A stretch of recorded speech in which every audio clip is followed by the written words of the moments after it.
अनंतकोटी ब्रह्मांड नायक राजाधिराज सच्चिदानंद सद्गुरु श्री ब्रह्मचैतन्य महाराज की जय।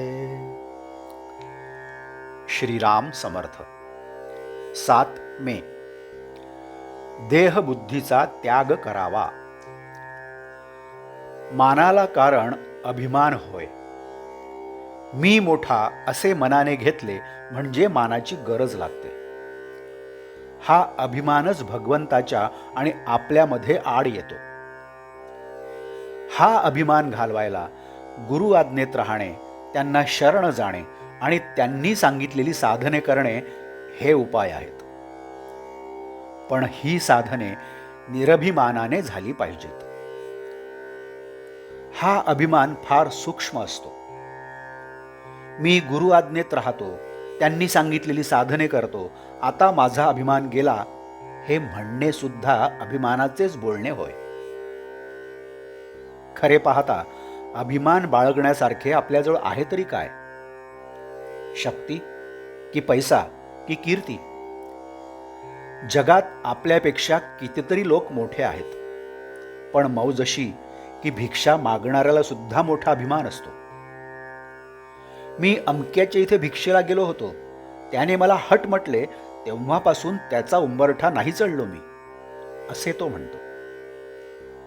तेव्हा हा अभिमान आणि अपमान ही काय चीज आहे याचा शोध आपण घ्यायला पाहिजे। याला अगदी मूळ कारण देहबुद्धी। ही देहबुद्धी नाहीशी झाली पाहिजे। एखाद्या झाडाला खत घालीत गेले तर ते मरेल कसे?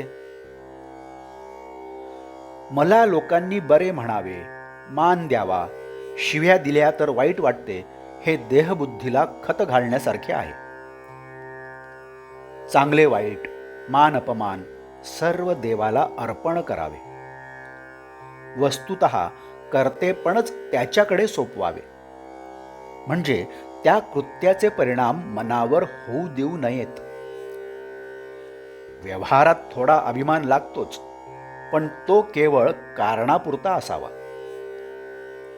वरिष्ठाने नोकरांशी वागताना अभिमान पाहिजे, पण तो तितक्याच पुरता, त्याचा मनावर परिणाम होऊ देऊ नये। ही देहबुद्धी, हा अभिमान जायला सद्गुरूचे होऊन राहावे। निदान बळजबरीने तरी मी त्यांचा आहे असे म्हणावे। सद्गुरू तुम्हाला नकळत तुमचा अभिमान दूर करतील। परमार्थात संतांचेच ऐकण्यात महत्त्व आहे। तेथे आईबापांचे का ऐकू नये? तर ज्याचे मन त्याच्या ताब्यात आहे, ज्याचे मन स्थिर झाले आहे किंवा ज्याचे मन नेहमी भगवंतापाशी आहे, अशाचेच ऐकण्यात विशेष आहे। आपल्या देहबुद्धीची तऱ्हा मोठी विलक्षण असते। सगुणोपासना आपल्या सवयीच्या आड येते म्हणून मनुष्य ती करीत नाही। फारच सोपे म्हणून तो भगवंताचे नाम घेत नाही, आणि फुकट काय जेवायला घालायचे म्हणून तो अन्नदान करीत नाही। असा मनुष्य फुकटच जायचा।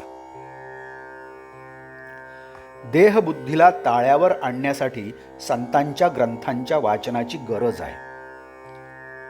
पहाट झाली की थोडा उजेड थोडा अंधार असतो, त्याप्रमाणे सध्या आपली स्थिती आहे।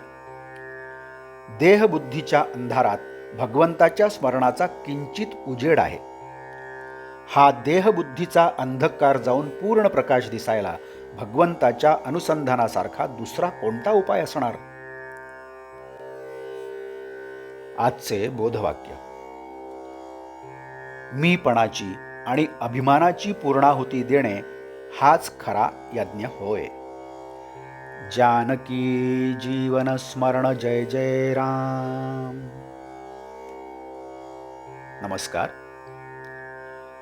कृपया चॅनलला सबस्क्राईब करावं ही विनंती। आपण या चॅनलला लाईक करा, शेअर करा आणि कॉमेंट्सही करा। आणि आपण जर नवीन असाल तर सबस्क्राईब करायला मात्र विसरू नका। धन्यवाद।